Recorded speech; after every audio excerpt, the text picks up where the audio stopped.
Good afternoon, everybody. Thank y'all for being here today. My name is Angela Kring. I am the Executive Director of LAGCO, and this is the last and final session of what has been a two-day event, the LAGCO Innovation and Education Summit. Yesterday focused on innovation, all the way from, we had about 100 8th grade students here learning about innovations in the energy industry, all the way up through emerging companies who came and pitched in a Shark Tank style fashion to potential investors to move their starting companies forward. So it's been a great couple of days. Today's focus has been on education, whether it's education in your career or education just about the industry in general. I'll tell you a little bit of background. When we started putting this event together, we wanted to hit a lot of different target audiences, and we wanted to provide some value to people who want to know more about the industry, either because they have family or friends who work in it, or they're just part of our great community that is so supported by the industry, or for people also who are in ancillary services in the industry. I know we have a really diverse audience here today, which I'm particularly excited about, because whenever we can share information and educate people about the innovation and the safety and all of the great things that happen within our industry, all of that only goes to make it better. So we've got everybody in the audience today, from some really smart high school students to the COPUS, the Oilfield Accounting Group, some legal people. We've even got some company CEOs in the room. So we're excited about the diverse group we have today.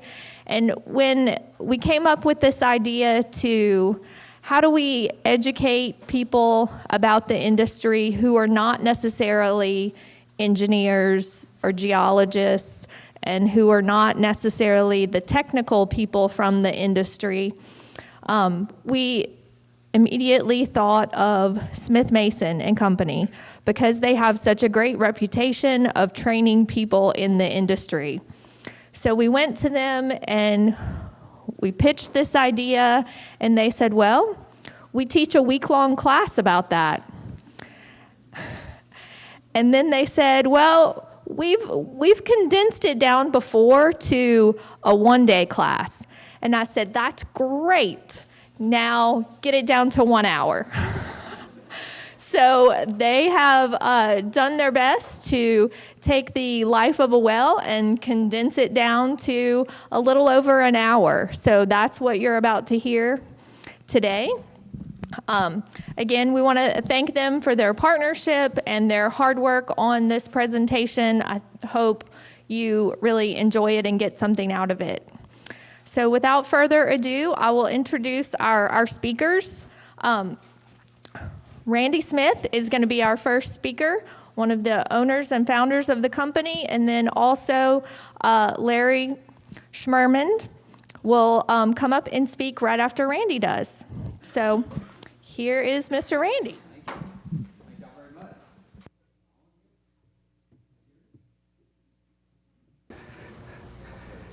Yep, yeah. Oh, thank you so much for letting us come here and be with y'all. Appreciate Marcus Mason volunteering us. Where is he? Over there, yeah. So thank you very much, Marcus. And I'm going to do the land side. I'm going to do land, and he's going to do the offshore side. He's done a lot of offshore work, so we're going to let him talk about that. We've both done both, but we're going to let him do it. We're just going to talk about a well. How much experience I got in the room here? Raise your hand if you've been on a drilling rig before. Anybody? Oh, we got a few that's been on a drilling rig. Good. All right. How many has been on a production platform? Yeah. Okay. And how about a service company? You do something for the rigs? Yeah. Okay. All right. That's good. And then who's got less than 5 years? Anybody want to raise their hand on that? Okay, yeah. Well, this is my first rig. I was in Iran, okay, 1978. And I came home because of this girl right here. My daughter was being born. I didn't want her born there, so we came home. But this is me as a young guy on my first drilling rig. I just came out of college and went to a drilling rig in Iran. I didn't know anything. So there was no training for anybody. You know, it's just kind of go there, just get yelled at, just get screamed at, just maybe get killed. I mean, really. We did kill a few guys, so it was really difficult. We've come a long way since then. This is what you like to see. This is taken in Port Barre, Louisiana this morning. We live in a great state. We have oil and gas, you know, in our state. Close by Mississippi, Arkansas, Texas, Oklahoma. Texas has a little bit more going on right now, but at least we have some things like this. So there's our production tanks. You like to see those things out there. You like to see these things rocking back and forth. If you're a landowner, you're just real happy. You get a quarter interest in that. You just have to own the land. In Texas, you always own your interest, but in Louisiana, I can buy your land, and 10 years later, it's mine. Okay, I can have the interest. So it takes a little time to get it over here. But in Texas, forget it. Buy land over there, and you have it forever. So we're going to just look at how to drill a well, look at our drilling operations, some problems, completion, work over terminology, and just get familiar. Just get familiar with terminology. Basically, that's a drilling rig in the distance. It's working in Texas right now. And just know what it's like if you went to a drilling rig or we're talking to somebody about a rig. And we'll talk about those subjects right there in the next hour or so. Larry, again, will do the offshore. I'll do the land. This is a current rig working near Texas A&M right now. And there's what we call the driller, right? He's sitting in a chair. And I never got to work on a rig sitting in a chair. I had to stand up for 12 hours, okay, on this break. But he operates the whole rig with his little joystick there and has monitors and cameras all around to help him drill a well. Okay, it's made it a lot better. Of course, the first way we found oil and gas was Jed Clampett, right? We just shot in the ground and it came bubbling crude. You know, somebody want to sing that song real quick? But yeah, that was, and truthfully, that was some of how the first things were happening. It would just be coming up out of the ground, yeah, up around Philadelphia and those areas in Pennsylvania. Yeah, so they hand dug wells for a while. They dug pits. You know, we took the place of killing wells, you know, started getting oil out of the ground. And our first well was up around Drake up in Pennsylvania in 1859, okay? So that's how, it wasn't too deep, But the deepest well, just for y'all's information, is in Oklahoma. 1974 was 31,441 feet. That's on land. Yeah? Now, the deepest one in the world, though, is 40,000 feet, 40,500 in Russia. Yeah. We're always competing, okay? So we're always competing with those guys. So, of course, first big wells in Texas were around 1900 at Spindletop, where they would drill and let the oil just flow out of there. You know, they didn't really control it too much. We don't do that today. I want to tell you about Parker Drillings, a company out of Oklahoma. 1969, they put an atomic bomb in the earth, okay? And they blew it up, 23 kilotons. That's more than Hiroshima, okay? They blew it up trying to frack the earth and get oil and gas out, okay? So we've been doing fracking for quite a while, but that was a little bit overkill, okay? A little bit overkill. And this rig right here is 180 feet high, and it's sitting in some city here in the United States. Anybody want to say where it is? Where would it be? Where is that rig sitting? Anybody seen it before? Yeah? It's in Elk City, Oklahoma. Elk City, Oklahoma, because Parker Drilling is based there, and it didn't really want to move it very far.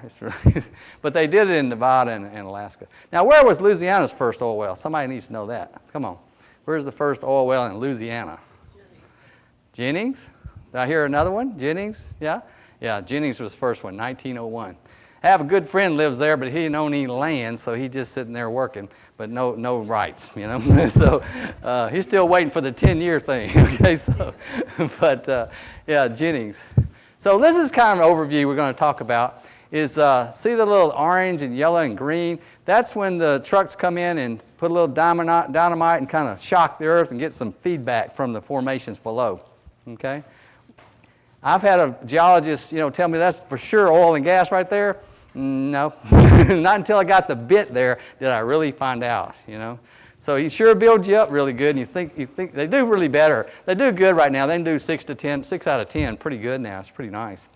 But also, once you identify where you're going to drill, you bring in your rig, you drill the well, then you produce the well or complete the well, and then you try to produce as long as you can. And I'd love to have a well for 30 years, and then I'd be gone. But somebody has to put it back like it was. Okay. So when I say all that, that's a lot of service companies, that's a lot of drilling companies, operators, those kind of people. It takes a big team of people to get all the way to the end of there. I put in workovers, and that's for even though you get a well and it's producing, after a while it's gonna either plug up or get sick, or we call it get sick, and you're gonna have to work on it. Okay. So that's kind of the overview. This is what you really want when you really want this. This is called a log, all right? So they have a tool that goes down in the earth after you drill the well, and you start taking readings off of that tool. Schlumberger does this, and some other companies, Weatherford, some of the different companies. And what you want to see is some of these little spots like this. That's where a pocket of oil is. That's probably about 20, 30 feet. There's about a little bit more right there. So when we drill a well, we're going to go down in here and try to produce probably here first, and then come up here and get that one. So I like getting pictures of logs when I'm in the well. It's really fun. when it's not my well, I don't like looking at them, but it's a lot of fun. So of course, to get to this point right here, to get that log done, you got to have some research going on. So my son is a landman right now, and he's been working all the way through this time. I'm sort of amazed at him, but anyway, he's been working, and this is what he does. This is where he works. He works in a courthouse, right, where they got all the wells from offset over here, this part of town, that part of town, all over town, wherever they're going to want to drill a well. He gets the well information and finds out who owns that land. One of the wells that I drilled with a guy, there were like 200 kinfolk we had to get signatures from, right? But so somebody had to go find out who those people were, and convince them that, you can make a little money if you sign this paper. So, but landman, that's what they do there. And of course, the geologist is looking for the seismic.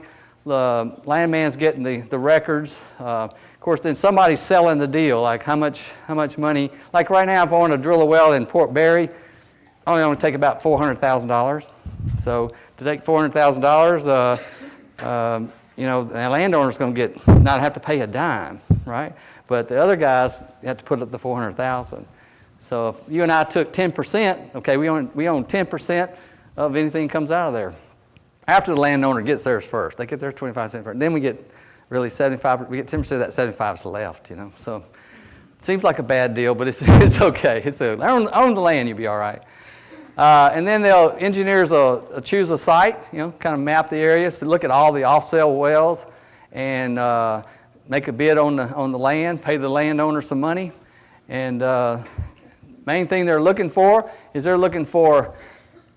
formations down below the earth that are permeable, have porosity, that oil and gas can flow through. So like a sand formation is really good, right? You take the sand on the beach and water just goes right through it, huh? Yep, okay. We just want to come this way. We want to come this way instead of down. And so water from the earth pushes oil and gas up. And so we're looking for those kind of two parameters right there. Permeability is really great if it's high permeability, like it flows really well. So like in the Middle East, typical well makes 10,000, 12,000 a day, They could do 30, but it's really a lot out of one well bore, like 7-inch well bore. Whereas in wells around Louisiana, if I get 20 barrels that day, I'm kind of happy. I'm kind of happy. But can you imagine 10,000 barrels at $50 a barrel today? That's a lot of oil and gas. So that's what it's like in the Middle East. And they just have rivers of this stuff. And they don't have to take too much seismic. They kind of know where it is over there. We over here, we have to look for it. So that's what you want. You want the oil and gas flowing through these formations, have some porosity, but also be able to flow through there. And also they're looking for traps, like salt domes are really good here in Louisiana, offshore and on land. And we look around, everywhere around those salt domes, you have you have oil and gas trapped. Anytime it's trapped, you can find oil and gas. So it could be a faulting, a dome, different combination of formations. You can go up in Colorado and you kind of see some of that. If you look at the mountains, you can see the different layers of formations, but of course it's up on the surface. Yeah. So we look at faulting. So things would like move in the earth like this, trap some oil and gas. Of course, the oil and gas has been trapped there for thousands and millions of years, right? And that's kind of why now we can go get it. And there's a shot from Colorado when we go out there. You can see how the different layers of the formations are laid down. So when you look at a well, you know the water's going to drive it. You don't really like water in a well. We like just oil and just gas. We don't really like water, but here it's probably going to come eventually. So we try to drill a well kind of through this little cap rock right here, and then into the gas, and then into the oil, and then checking for other spots like this. But at least get it right in here. So. That takes a good geologist, a good rig team, everybody involved to get that thing right where you want it. See, if we drill over here, we get nothing, okay? You're going to have to find that spot, Like the other day, we drilled a well, it was producing for years, so we just moved like 30 feet over here. Like, come on, it's going to be some more. No, wasn't over there. It's mostly water. So, sometimes you get good news, sometimes you get bad news. But that's what they're looking for, is a trap right there. So what you're trying to do is produce that oil and gas for 20, 30 years until this water comes in. Then once the water comes in, before the water comes in, the oil and gas maybe just flows, right? It doesn't cost much to maintain, and it just flows. But water, when it starts coming in there, you're going to have to put something physically in there to push it up, So we look for normal formation pressures when we're just drilling, like you and I drill below the building here. Just normal water table, no problem. Just use a little water and gel, we call it, and mud, and it's not going to happen. Nothing's going to happen. But when you get to abnormal pressure, right down there, way down there low where you find oil and gas, you get what we call abnormal pressure. Sometimes we run into a formation that takes away our fluid, so that's a subnormal pressure. Yep. We don't really like subnormal. We like abnormal. Okay? So that's just showing where you might drill gas, a little transition of oil and gas, a little transition of oil and water, and then the water comes up from the bottom. So, yeah. And then sometimes the oil company chooses. They may not even know where they're going to do. They're going to go just try a wildcat. Just going to go try somewhere. It looked good from the surface. The seismic looked okay. We're just going to try it. So it's a guess. That's the one you don't really want to be in too much.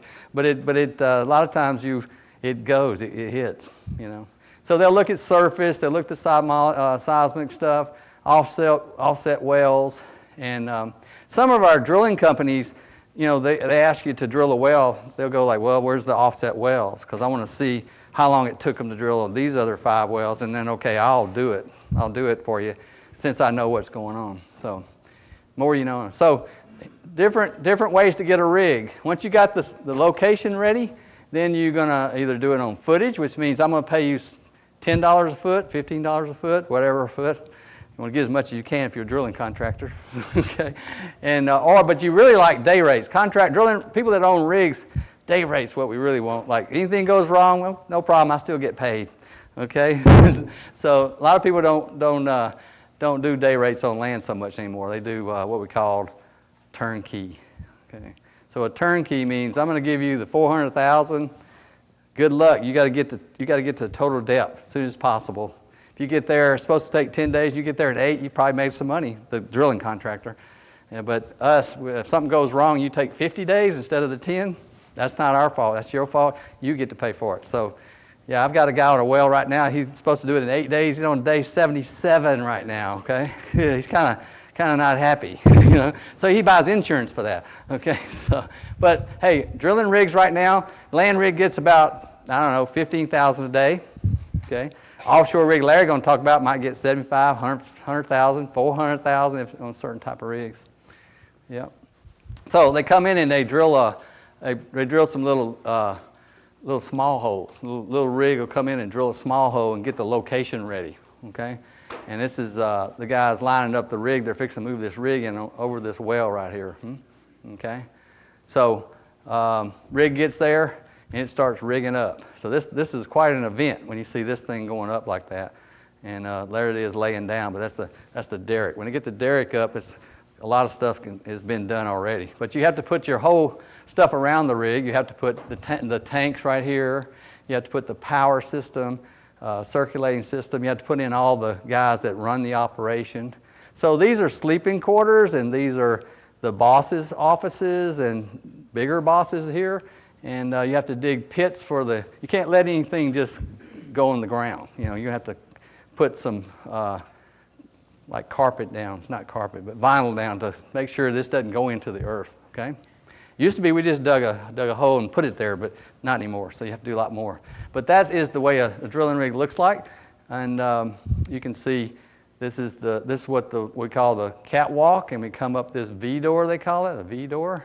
I always got told to go get the V-door keys. I didn't know what they were talking about. They're really not a V-door key, but I did it. I go looking for it anyway. So they always pulled a few stunts on me. Yeah.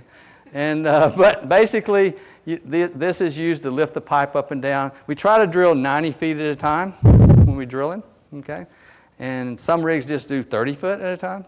But with the top drive, like some of the guys are selling and make here, they can drill 90 feet. Okay, which means you can do it 25% faster. Look at these other locations, more locations all around here. They're doing like we did the other day. We just think it's over here too, and it's over there too, and it's over there. But sometimes you don't really see it. But in this field, actually, it's everywhere. This is out in Texas, so they're making lots of locations for the guys. Yeah, I want you to notice the cars. Look at the cars right here. They're parked pointing out, right? Yeah. Anybody know why that is? Why are the cars parked that way? Why don't you just come in like that? No? Safety, okay, yeah. If the rig blows up, you jump in your car and you take off. Or something happens, you take off. Get away quick, okay? Yeah.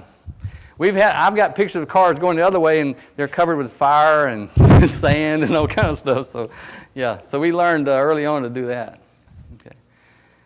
When we start off with the rig. We rig up and we spud in. We call spud mud, and it's made with water and gel. People just make gel and mix that up. And so as we get deeper, we can start with water, but then the formation wants to come in, it'll wash in. So we just start putting some gel and some barite, what we call barite, gives it weight. So as we get further and further in the earth, we got to increase the weight of the mud. Okay, so we call it drilling mud. Also, we have to choose a bit. On the top hole, very top of the hole, we use what we call a roller cone bit. As we get deeper, we might use a PDC, which has got some diamonds in it. As we get harder, we got to use harder substances, and you'll see what a diamond bit looks like. So the bit turns as fast as we can let it go, maybe 100 RPM, all right? Kind of like a dentist. Okay, that's what we like to do. So we have what we call mud motors that when we pump fluid through them, it turns the bit really quick, kind of like a dentist tool. Okay, and we're trying to make as much footage as we can. The well I was on last week, they were making like 100 foot an hour. It was really good. It was really good. They were just going right on down, man. It was really fast, But as they get closer to the oil and gas, it's harder and harder. It gets a little harder. Before they really do a well, they'll design the well. Here's what it looks like. This is a drawing of a well, a schematic of a well. And you see this is where they would set some surface casing, maybe at 1,800 feet. Okay, then they would get a smaller bit and drill down to here, okay, and then pull out of the hole and then run some pipe we call casing, okay. That's what they're running, is casing. So they've drilled the hole, and now they're running casing to seal off the formation, okay. Then we'll take a smaller bit, and we keep getting smaller and smaller bits going down. And so in this case, we got one set of casing, 2 sets of casing, 3, 4 sets of casings going to be run on that well, until we get down to TD. And then we'll actually encase the whole thing. Actually, on this rig, they run what we call a liner. So it's a smaller length of casing. It's just cemented right up above, right inside of the other casing. So we didn't run it all the way to surface, just ran enough to hang off right here. We call it hanging off. Yep. So hey, you can make money working for a casing crew like Premier Casing, like Frank's Casing. That's what they do. Okay. Offshore energy. That's what they do. They do this stuff right here. There's Halliburton. There's Schlumberger. There's Baker Hughes. They do cementing. So cementing is something that you have to have. So the different types of casing are conductor, surface, intermediate, and liners. Okay. and that's kind of the well plan. So based on that well plan, they'll guesstimate how many days it takes to do that. Okay, just another little quick showing of conductor, surface casing, intermediate, production casing, and perforating. This is where you like to get down to here and get it perforated and get that log. Okay, and get that log I showed you. Yep. Parts of the rig. This is, we take mud from the mud tanks and we send it through the mud pump, there they are, and come up to the rig floor and then down through the pipe and then back up the annulus and back into the tanks. And so it's like a cycle. We're just cycling it. But the bit, when it churns and drills deeper, the cuttings are coming around it. And so the mud and the pump pressure is bringing it to the surface. And then it's cleaned up here in the tanks before, here are the tanks right here. Clean it up before we send it back down. You know, it's like doing your dirty laundry. You don't wear them to work every day. You wash your clothes and then you put them back on. And that's kind of what we're doing there. So that's what the mud looks like when it comes back across what we call the shakers. So we got little screens. When it comes back, the formation that we drill goes over the side of those pits I showed you, and the mud the good mud dribbles back down into the tanks, and we kind of clean it. And that's just a cycle. This is actually this line here goes like up down to here, and then it's coming up the rig, going up here, and going through this hose and coming in right there to the top of the drill string. So, yep, we go through a top drive or a Kelly. That's actually a Kelly on this rig. Also, to do that, we have what we call the drill string. So you have the bit, you have this little sub here to stabilize and if you want to keep drilling straight, you put that stabilizer right there and it holds it in place, okay? If you wanted to turn, you'd have one that's kind of bent and it would go like that and go that way, you know? So, but you have what you call drill collars. They're put right here to put weight on the bit, okay? So like when you're writing with your pencil, you're putting weight on there to write with, and that's what we're using that for.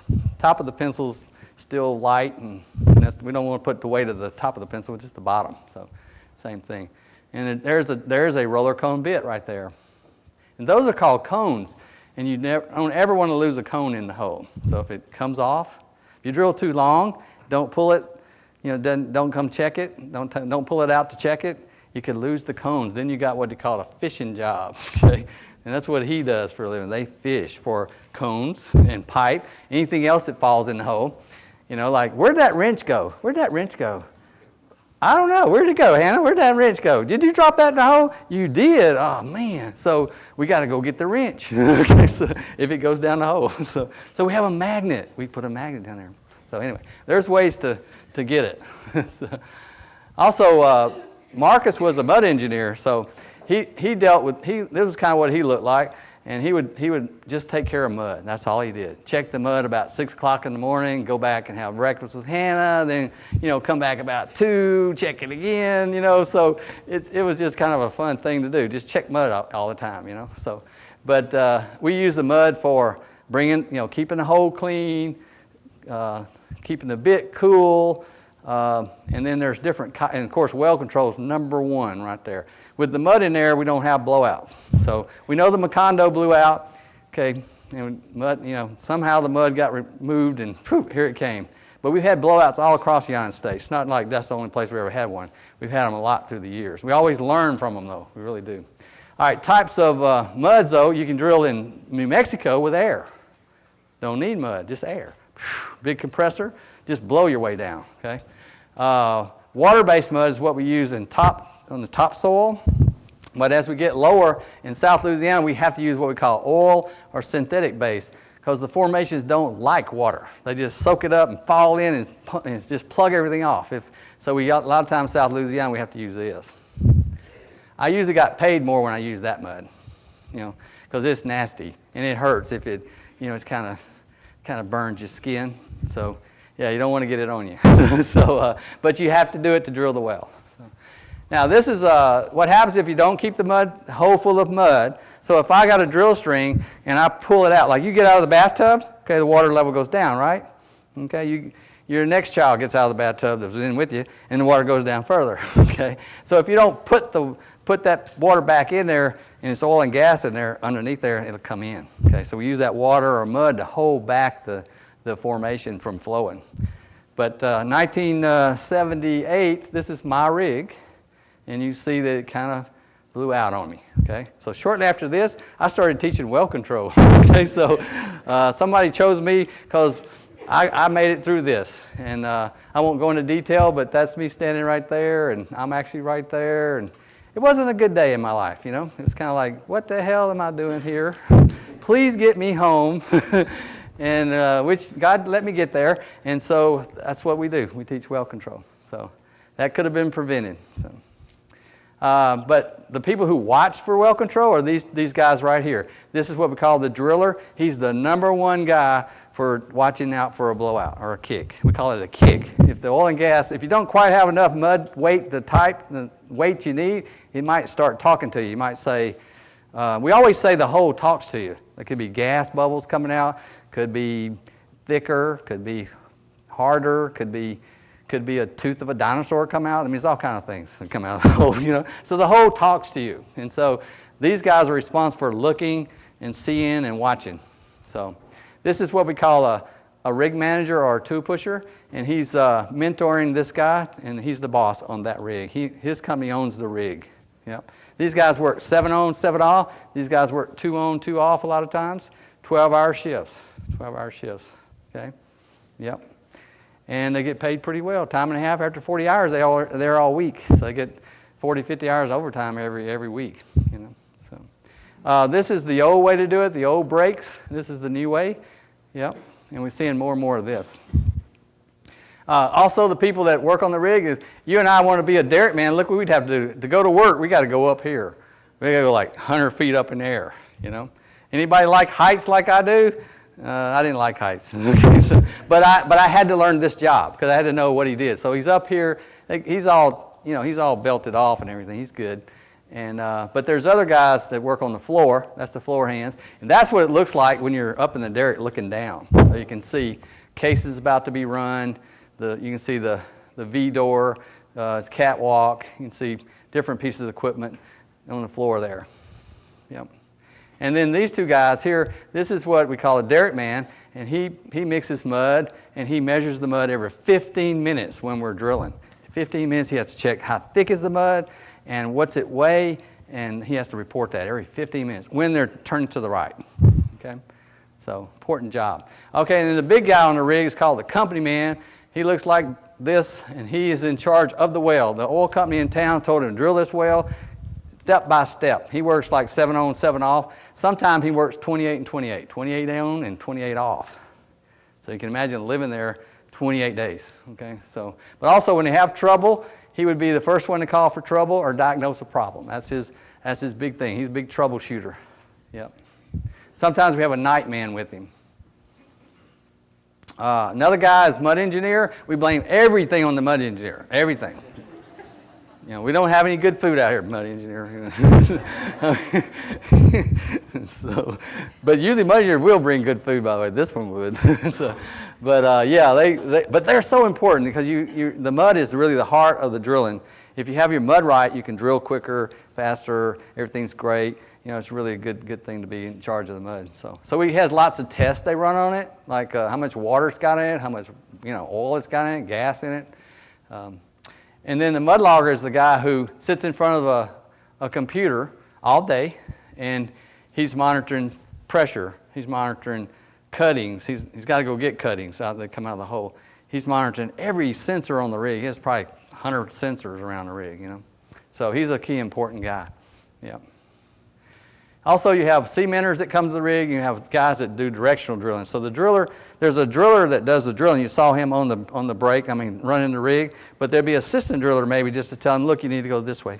So we're going to design the drill string to go that way. So his job would be to design the drill string so we could kind of bend this way and then go to the target, you know.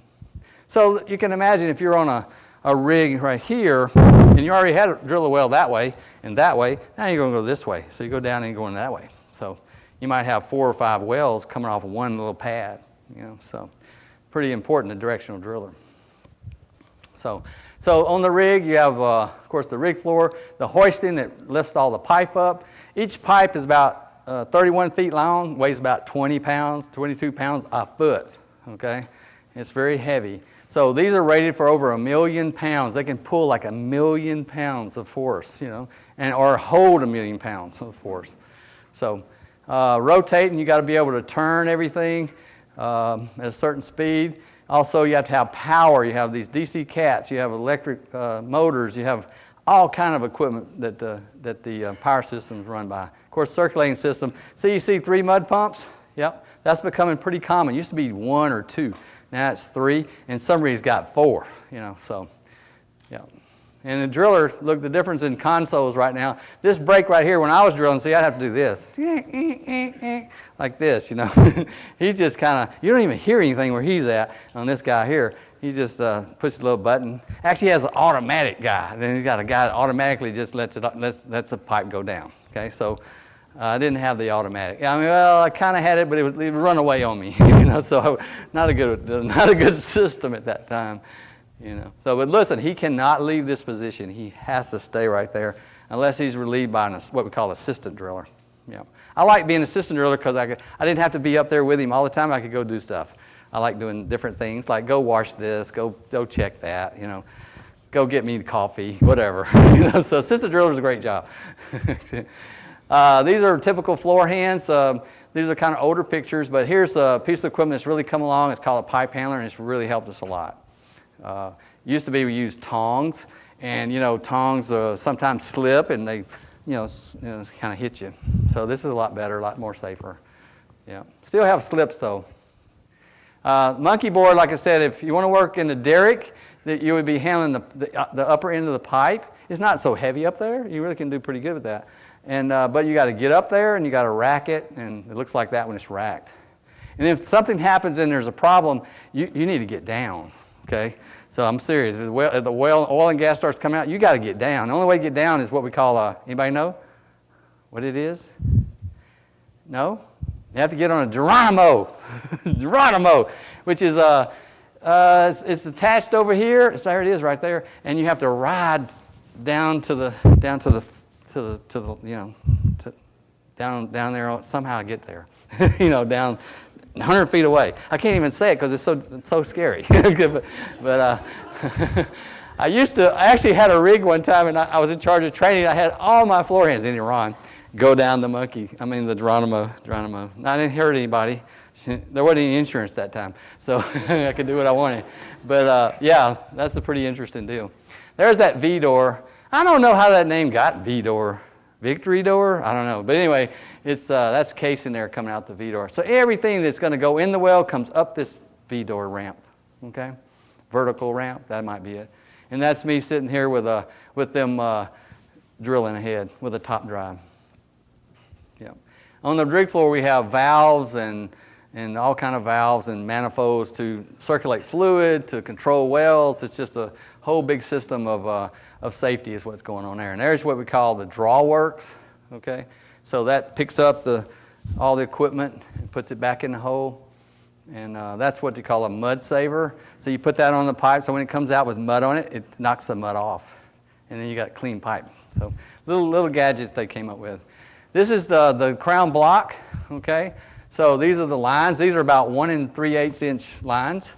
And this is the crown. So one of the jobs you'd have to do is go up there and grease the crown. Okay, so that's like 150 feet up there. Go climb up there, take your grease gun with you, don't drop it, and grease the crown. My first job on a rig was change the light bulb up there. Oh, I think the guy was trying to run me off, but I got it done. And then the electrician forever said, "Hey, Randy, you going up?" "Yeah, I'll go up for you. I'll go up for you." Okay, so, but anyway, it's an interesting concept. This line does wear out. You have to change it out, that kind of stuff.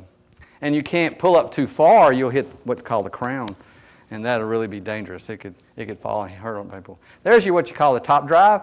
It's made, the block hangs the top drive there, and this allows me to turn and drill 90-foot stands. We've had it since the 80s, and we used to rent them. Now people own them. But they're very versatile and really, really good for the drill crews. We really like those things.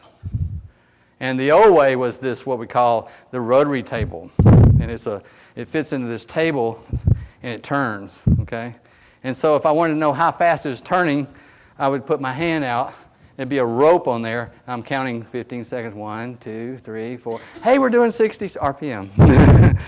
And I still got my hand. Okay, so now we have monitors that do all that. So, but that was weird back then. Okay, that was very difficult.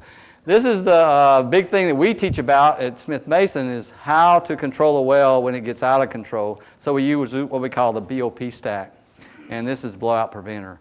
So every rig has a blowout preventer, and sometimes two. So, but this is what an annular is called, and that closes on my leg or your body. Okay, it would close on pipe of any kind. Okay, whereas these pipe rounds, the pipe rounds here are made to close on a certain size pipe. You know, so if I got 3-inch pipe, I want 3-inch rams to close it and hold the pressure underneath. You know, the blind rams are when everything's out of the hole and you close the blind rams. Okay, so that way if you drop that wrench, it just goes to there and not to the bottom. Okay, which happens from time to time. So blind rams are important for doing that. Okay. Problems that we have while drilling is sometimes we get stuck. Okay, the average stuck pipe incident is when we're drilling and it got stuck, you know, and somehow it got stuck. Usually I go on the floor and say, "What'd you do?" I don't know what I did, but I was just sitting here. Okay, so sometimes the hole just falls in, you know, doesn't always have a nice 12 1/4 hole. It maybe be 15-inch, and it just kind of fell in. So sometimes you just get stuck. So the first thing you do is you try to go up. Okay, if you can't go up, then you go down. You can't go down, then you turn on the pump, try to pump. You know, it's kind of like it's a poor problem. We don't like it. $1 million per incident, maybe one, maybe two. You know, one under land, much more expensive out there. Sometimes what we call the pipe, the drill collar, it'll get stuck up against a formation that is sandy and has pressure, and it just gets. And if we sit there talking, having a cup of coffee, talking, and we're not moving the pipe, and we're in that kind of formation, then it's going to get stuck. And it might take 2 million pounds to pull it off of there. So then we call Dynasty, and we start backing off and doing all kinds of things, fishing. That's called fishing. Okay, that's what we do there. So sometimes we have geometry problems where the hole is not straight, it's crooked. You know, so drilling a crooked hole is not going to be good for you. You're going to get stuck that way too. And sometimes we have lost circulation. So all that beautiful mud, and how much does that mud cost? About $30 a barrel or more, a lot more a barrel. And if it goes away, we call it lost circulation. Like, man, and the mud guy's so happy because he's got to sell you some more. And so, you know, minor loss is 20 barrels an hour, but cost is, astronomical. So, yeah, that's not too good. Nobody's happy when you're having lost circulation. Yeah. But what you want to get to is, hey, we drill the well, we move the rig off of there, and we put a Christmas tree on there, and we set production tubing, and we perforate the well, and we set packers so we can produce just in that zone right there. And hey, we're going over here, right out of this, right over here to these tanks right here. You know? And then somebody in a truck comes over there and gets it, this is talking about Louisiana, and takes it to Baton Rouge, and they make gasoline and other stuff out of it, you know. And then I get a check 2 months later, you know, if you're one of the owners. So, but it's a long process just to get to this point here. But look, on completions and production, it's a lot different. It's the money side of it, right? It's the money side. So we got to keep this thing flowing or going as long as possible, get that money coming to pay for all the services we just did, you know, try to get our money back. That's what we call a Christmas tree. And so you have lots of repeat valves here because of, you know, when it gets out of control, you don't want just one valve that leaks, huh? This would be our last resort right here. Something happens, we got to close that valve right there. So we got options is what we got. Different options is what that Christmas tree looks like. So, and then the well down low, the rig is gone. We got the Christmas tree on here. We can go through the tree. We can go down here and put in what we call a gravel pack. Gravel pack's used to hold back sand. So let's say we drilled the well, didn't put the gravel pack in yet, and we was trying to produce it. Well, when the oil and gas comes in, old sand comes with it, and then it just plugs off. We go like, oh man. So they'll put in what they call a gravel pack that has a screen, you know, and the sand just goes against the screen, and the fluid keeps going through it, like that permeability I'm talking about. And wow, it just keeps producing. So gravel pack's really important when you have a formation that's very loose and goosey. Over in Middle East, don't have gravel packs. It just flows, you know. They don't have any gravel packs. Man, just get out of the way. Yep. So gravel pack. You might have a gravel pack screen, and you're going to, like I say, you're going to screen it off where that gravel pack doesn't get any sand in it. But that's what you want right there is the little rocking horse, we call it. And you want that thing to, it's made, we drilled the well, and then we put on a little tree, but we also put on some tubing, some small tubing. And then inside the tubing, we have some sucker rods, they call them, sucker rods. And my first job was wrenching or putting in sucker rods. That's what I did in Mississippi, my first well over there. And on the end of the sucker rod is a pump. It's down here. So when the rocking horse goes down, the tool opens up, oil comes into it, it rocks back, it comes up. It's like a little pump. It's just sucking the oil and gas up until you get it up there into those tanks. You know. So somebody has to come by every day and check on how much oil is in the tanks, how much chemical. I got to keep this kind of, where I can pump easily and not be, don't get corrosion. So there's a lot of corrosion stuff on tubulars, and I got to report that. And any problem I got, I'll have to go get somebody and work on it. I might have to get what they call a coil tubing unit, which is a very small pipe. I'll run it down to the bottom of the hole, maybe circulate something's plugged off, go drill it out, something like that. So there's companies that just do coil tubing, and they're called out to do that. Some people do what they call snubbing. It's called international snubbing here in Lafayette, and they don't want to kill the well. They don't want the oil they want it to keep producing. So while they're producing, they rig up on top of it and work while it's producing. Okay, so snubbing, that's a whole new thing. And also wireline. We run little tools down there to perforate or to do different operations. And the Schlumbergers, the Halliburtons, the different wireline companies around Lafayette, that's what they get paid to do. So now what's going on right now in Texas, they've got about 18 months of planning, looking for data, buying leases, getting landowners to take that $40,000 an acre. And that's a lot, but that's what they're getting.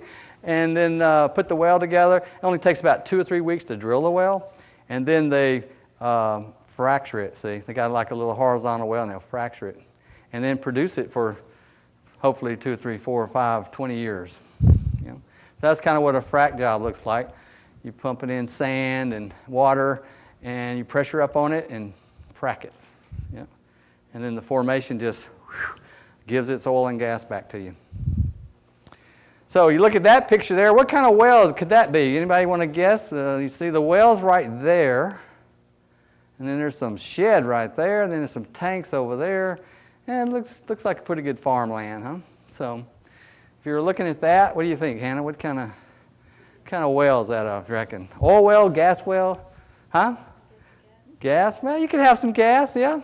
You want some gas, truthfully, to help it come out of there a little bit. You can sell if it's 100 MCF, you can sell that. But less than that, it just helps you bring it up. But the tanks kind of tell you, hey, it's gas and oil. It's oil, okay? And must be a lot, because that's a lot of tanks for that one well, huh? Okay. So a really good well here in South Louisiana might be 1,200 barrels a day, 1,000 barrels a day. Woo, that's really good. Offshore, that's not good. They need thousands. Okay. So that's me on that. That's land. Okay. How did I do so far? Not too bad. All right. Anybody got any questions on that, real quick? Just anything on land? The Geronimo. Well, there was an Indian. No, I don't know. That's a good question. Yeah, I think when he went down, went, Geronimo! And that's what they were, even the Iranians were doing that. Geronimo! Okay, they were doing that. So, yeah, that's a good question. Yeah. Anybody want to go to work on this land rig? I mean, you see something you liked? Ladies do work on rigs now. Come on. And, yeah, they make really good. They're really good on communication, by the way. And that's what we're working on right now in the land and oil business, communication and leadership, that kind of stuff. We're doing that. Because it's all those problems I talked about, when I researched the problems, man, there's a lot of communication problems. It wasn't like they knew how to do this. They just weren't communicating. So, I mean, I would have never had that cup of coffee going if I knew that we were going to get stuck in a minute. So whoa, I need to pay attention here, you know. So, anyway, thank you very much.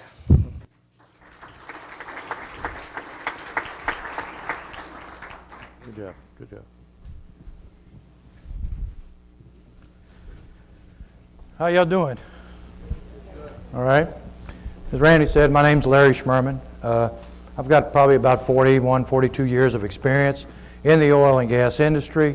Spent about 20 years working offshore on the drilling rigs, which is probably why I'm doing the offshore part. Okay. The last 20 have been in training, and you know it's been a good career. It's had its ups and downs, just like now. You see these cycle every 7 to 10 years. You go through the cycles. We always come back stronger and better and smarter, we hope. We're looking forward to that happening soon. I'm sure all of you are that are in here. Okay.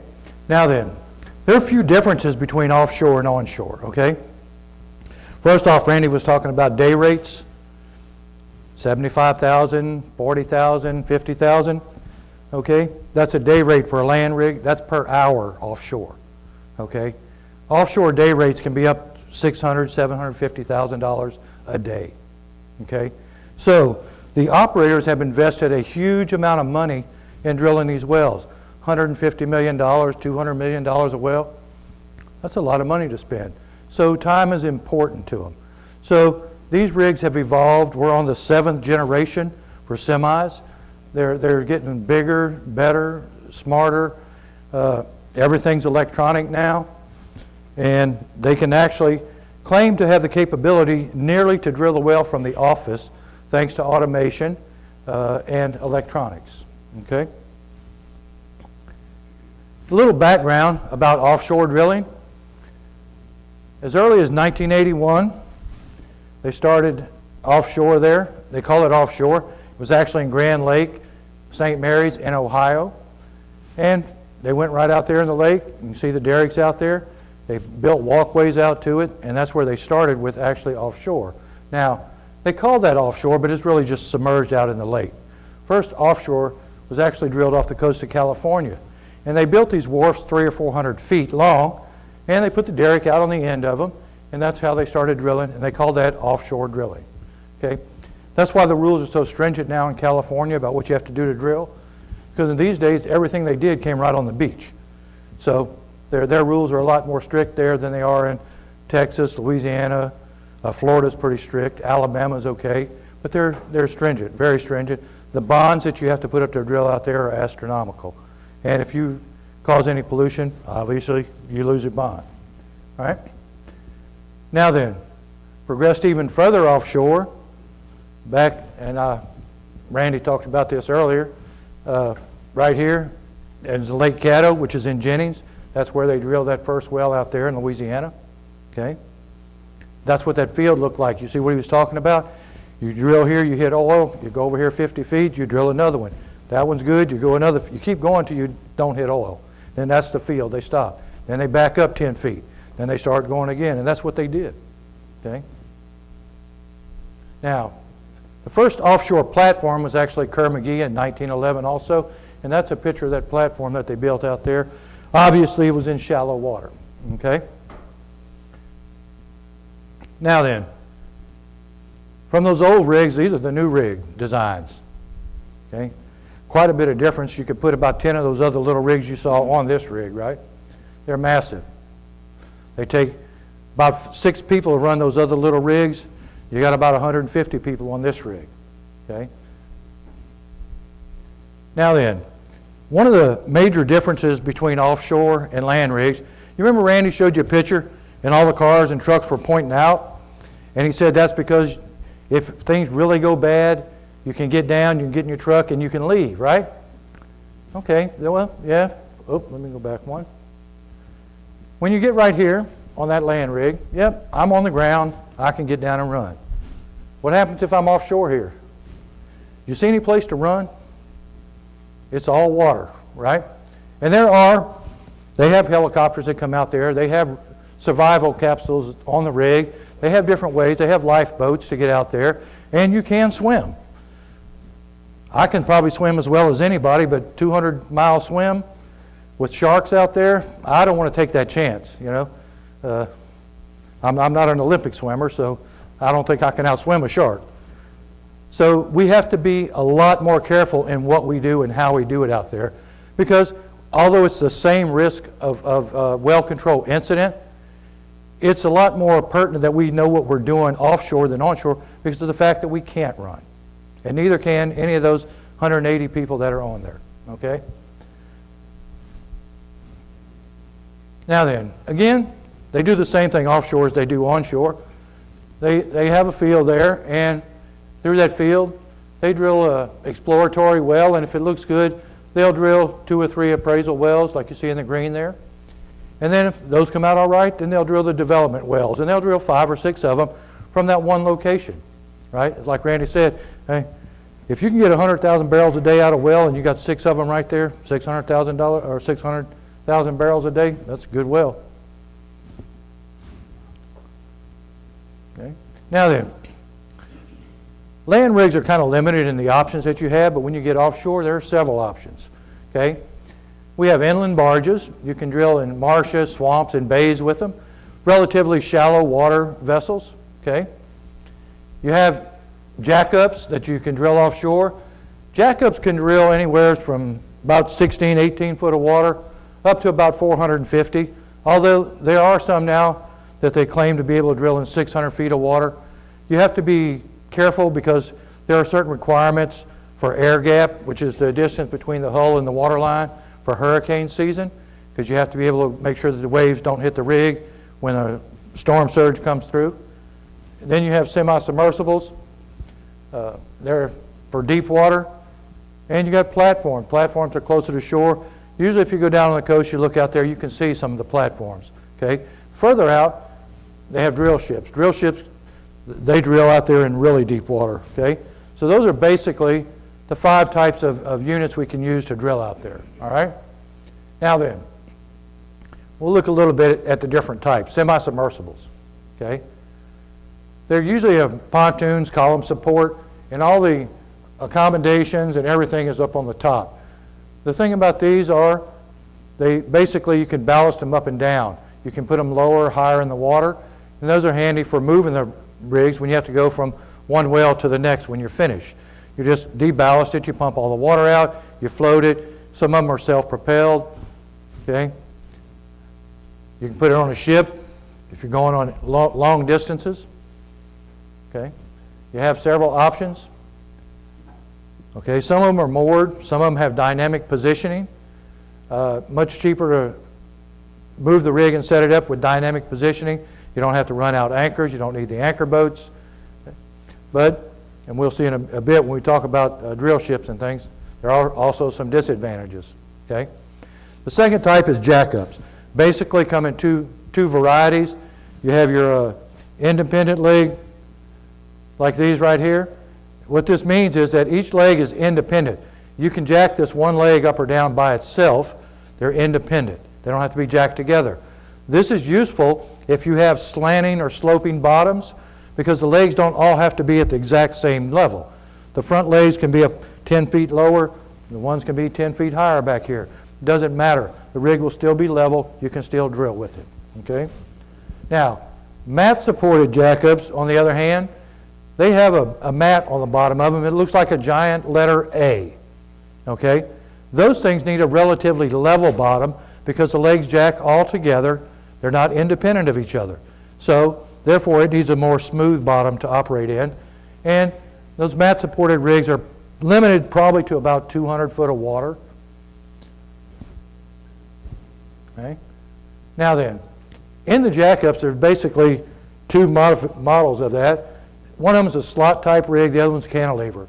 With a slot rig, basically that's what it is. It has a giant slot right here. And these are useful when they're working over a platform. They can have the ability to work over a small platform. They just pull the rig in with towboats and they just back right up to that platform, and the platform sits right in the middle of it. Of course, now it's limited by the size of the platform. If it's a larger platform, then they'll come in like this right here with this jack up, which has a cantilever. This part right here, when they're not drilling, that part slides in up here when they're moving. When they get ready to drill, they back up here to this platform. and they just skid out over it, and then they can drill there on the platform. They don't have to envelop the platform like you do with a slot rig. Okay? And these cantilevers also, not only do they go forward and aft, they also go port and starboard. So it gives you the ability to drill several wells from one location, because you have the ability to move left and right also. Okay? Drill ships. Drill ships, as we said, were for very deep water, right? They've drilled in 12,000 foot of water. Okay? The majority of them are dynamically positioned. Like I said, they don't have to run out anchors to stay on station. They use their thrusters. They have many thrusters on there to keep them in position. Well, what do you think if I run thrusters all the time? I'm going to have a pretty high fuel bill, don't you think? So there are some disadvantages, which is things overheat sometimes. They have power failures. Well, if you have a power failure and your redundancy doesn't work, now you don't have any thrusters. If the thrusters aren't available, you're not going to stay on location because you're not anchored out. Okay? They call those excursions. Okay? They don't like to say, well, we drifted off location. They just like to call in a report and say, well, we had a little excursion today, but we're okay now. You know, we unlatched from the BOPs. You have to make things sound, our industry gets a bad name, so we have to make up words that really make us sound better than what actually happened. Okay? And we're quite adept at that. Okay? Increased fuel consumption. Obviously, if you got motors running all the time, burns more fuel. Okay? Now then, the next type out there, floating production, storage, and offloading facilities. We call those FPSOs. And it is really just what it says. You got a tanker here, looks like a tanker, right? And it moors up here, this is called a comm buoy. And they can produce and store and offload oil. Okay? Some of them can hold anywhere from 11 to 600 million barrels of oil, 24 million to 2.3 billion barrels of storage on them. It just depends. They vary in size. Okay? They're mobile. If you put a platform there and that stops producing, what do? You have to come out and decomp. You have to take your platform down. You have to get all the permits. You have to make sure everything's clean. The bottom's just like it was when you got there. With this, if this thing quits producing and I don't want to do anything else with it, I just pick up and go to the next spot, right? I don't have to go out and decomp anything. I don't have to reclaim the sea floor. I'm finished. Start the next project. All right? Now, they use these in marginal fields just for that very reason. If it's a marginal field, but we still want to produce it, we still want to get that oil, we don't want to go through all the expense of building a platform that we know is only going to be there for 6 months or a year, right? No, we just get us FPSO, tie it up, we produce everything we can. When it's done, we move on to the next one. Okay? We don't need pipelines. Currently, there are about 160 of these in service. There's at least another 2 dozen on order or under construction. Even though the oil industry is in a downturn, there's still a lot of construction projects going on. They're building new rigs, they're building new storage, because they know sooner or later this is going to come back, and when it does, they're going to be ready. Okay? There's also a lot of projects on hold. And here's one, they have the ability to pump straight through. They can pump straight through here onto this holding barge, and then they get a tug and they pull that barge in, bring another one out there, and they can stay there for as long as they need to. They don't have to worry that this thing gets full because they're pumping to the barges here. This is just a production facility that's producing and pumping to here. Again, it's all portable, right? Well dries up, we're finished with it, we pick up, we go.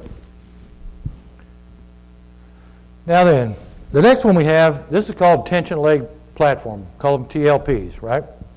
And basically that's what they do. They have big steel tendons, roll plate, holds these things down to the ocean floor.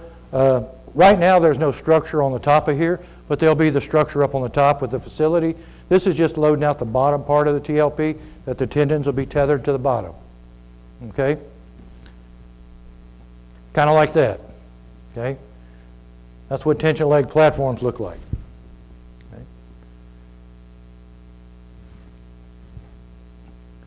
Now the next one is, we call them spars, single point articulating riser, okay? Again, these are out there in ultra deep water. They're extremely stable. This is kind of deceptive. Oh, there you go. But if you look at these, some of these like this part right here, that's 600 feet long, 900 feet long, okay? You think if you would stand that up, it looks like it's just going to fall right over, right? But it's floating in the water, and what they do is it's buoyant up at the top, up in here, and it's weighted down here at the bottom. So it's actually very stable, okay? And they use those to produce out in ultra deep water. And then the final one is the floating production semi-submersibles. Originally, they took some old drilling rigs that the company was going to scrap, and some smart person bought it and said, well, I'm just going to make a production unit out of this, take all the drilling equipment off the top deck, clean it all off, set it up strictly to do production. Again, it was the same theory. We can go out here, we can produce this field, the field dries up, we just pick it up, we go use it in the next field. We don't have to build a platform here, a platform here, a platform here.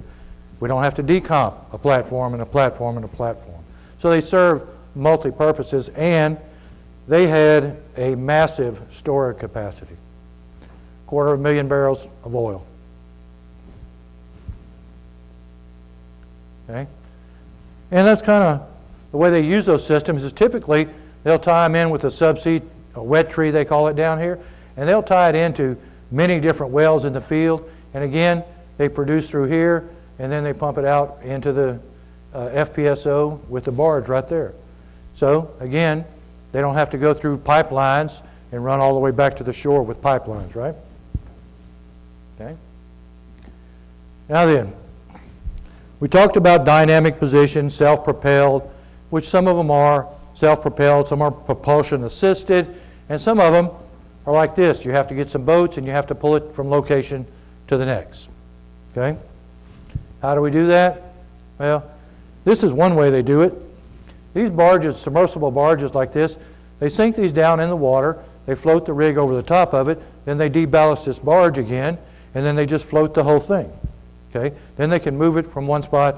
We use this a lot for international. If you're going a long distance, it's secure, it's safer. You don't have to have 3 boats pulling it. You just put it on here and you go with it, right? Kind of looks like that little small picture that you can't see really well. There it is, it's under tow. They've deballasted that barge, that rig, jackup rig is sitting on there. Some of these are large enough you can actually fit 3 jackups on there. So it's good if your company and my company and his company all got a rig that we need to get to India, we can share, because this is a $1 million project here, but we can share expenses by loading them all on the same barge. Okay?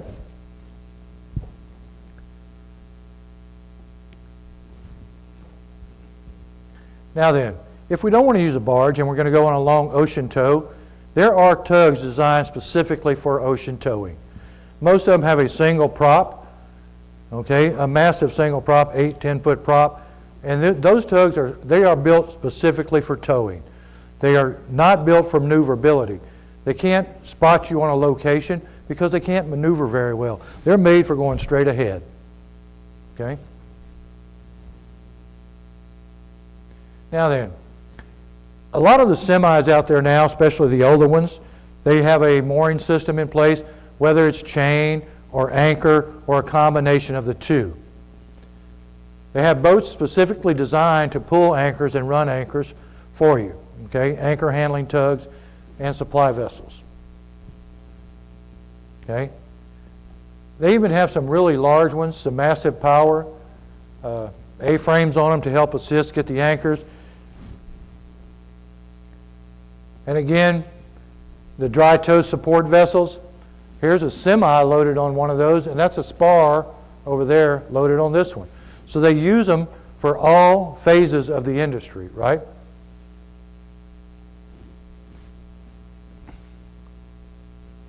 That's a jackup right there. They're getting ready you can see by this anchor line right here, they're getting ready to ballast this back down. You see it's a little bit lower, and that's what they do. They sink it on the stern, and they allow that jackup just to kind of float off of it. And of course, they have these little tugboats here and some bigger ones here, which will be pulling that rig once it gets off of there. And then from there, they'll take it on to location. We've done this carrying rigs from the Gulf of Mexico down to Lake Maracaibo in Venezuela. And you float them off once you get down there on location. And again, station keeping, I said they use anchor, mooring chain, they use cable, combination of both. And their winch is built, this is a cable winch. This one is for chain, and the chain stores in a chain locker down underneath here. Okay? And this one has a combination of cable and chain. Okay? They use that in ultra deep water. Chain is really heavy. So when they got a lot of deep water, 5,000 foot, they'll run cable and chain so that they don't have all that extra weight. Tugboats are not able to handle that much weight. And there's probably 20 different types of anchors. This is just one of them here. This is on a anchor handling boat. They're getting ready to drop that anchor off the stern back here and set that anchor. And once they get that anchor set on bottom, they'll drop a buoy with a pennant on it, and they'll drop the buoy out there, and it marks where the anchor is. When they get ready to retrieve it, they go pull the buoy, and they pull up the anchor. Okay? Now then, finally, and of course Randy talked about all the drilling the wells. Once you get down below the mud line, whether it's offshore or onshore, pretty much the same. The difference in offshore, you have riser, and you have some different hydrostatic properties, some friction losses. But basically, once you get into the ground, it's a well, it's the same thing. But when you finish offshore, you remember Randy showed you that nice picture of that nice farmland after they finished, how they cleaned it all up? Well, offshore, there's certain precautions that you have to take, and there's rules and regulations that you have to follow from the government. One of them is you can't just, if you plug and abandon a well and you're going to come back and do something with it later, you can't just leave it sitting there. It's got to be cut off below the mud line. They put caps on it sometimes to preserve it. If they want to come back later, they can pressure up, pull that cap off, re-enter that well, do what they want to do. If they have anything sticking up above the seafloor, they put things like this over it, which is called a net guard, because if you're in shallow water where the shrimpers are, you don't want the shrimp boats to get hung up on your wellhead. Okay? So there's certain things that you have to do. Okay? And then he talked a little bit about that, the completion of the well, where you set your packers and you got your perforations. Same thing. It's just a lot deeper out there. And here's a kind of a subsea completion. You got several different wells out here and several different completion units. Here's all your pipe that's pumping out to the various platforms and locations. Okay? Just completed below. Comes up to here. You see these offshore, these are production platforms. They all producing wells. You see these little smokestacks here? They're burning off that gas he was talking about. They don't always want the gas. They're looking for the oil. They just have a little bit of gas in there, and they burn it off instead of storing it. And some of them produce through pipelines. There are a lot of pipelines in the Gulf of Mexico, right? Some of them produce through pipelines, and from that pipeline they take and they run to the refineries, and then they refine it into oil and gas. And from there, it goes on to tankers, it goes on to trucks, and it's transported to the end user ultimately, right? They bring it here. And from there we buy it. So it kind of gives you an idea if if the price of oil goes up and it's offshore drilling, it's very expensive. It kind of regulates where the price of gas is, right? You see when the price of oil is low like now, price of gas is cheap. Everybody's loving that cheap gas, right? The price of oil goes back up, guess what? The price of gas goes back up. Okay? Now then, you know, oil and gas is not the only product that we get from oil, right? This is a massive list here, and it's too small for you to read everything on there. But there are so many byproducts that people aren't even aware of that are made from oil. Okay? in the oil field, we call a barrel of oil is 42 gallons, right? Now, 19.4 gallons of gasoline come from that 1 barrel of oil, right? That's it, out of the 42. The rest of it is to make all these other things you see here. Diesel fuel, plastic, filters, paint, anything that's oil-based.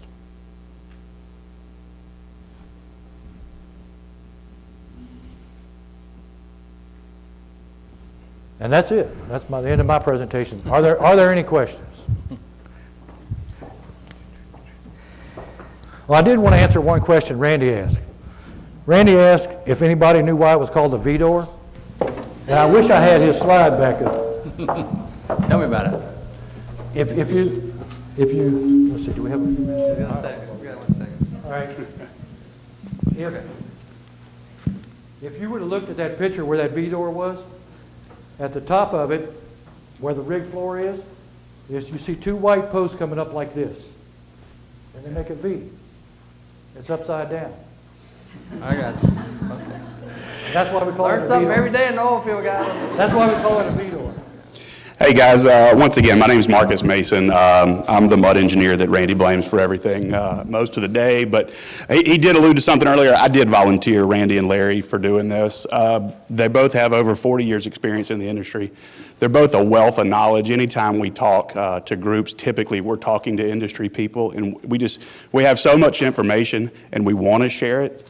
And that's why we're so proud to support LAGCO. I mean, they have this, the YPL going on. You have the mentor-mentee program going on.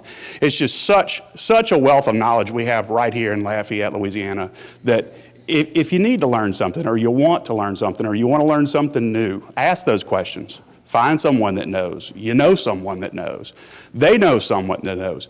Get out there, get engaged for our industry, and get out there and support in any way you can. Ask questions, learn, develop.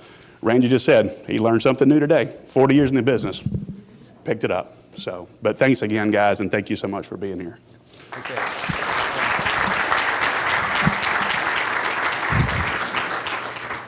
Thanks again to Smith Mason and Company for putting this on for us and for all of you. I hope you really got something out of it. Marcus made the perfect segue to the next learning opportunity that LAGCO will offer to the community is at Festival of Light, which is the Christmas festival that takes place in the Oil Center. That is Friday, December the 2nd.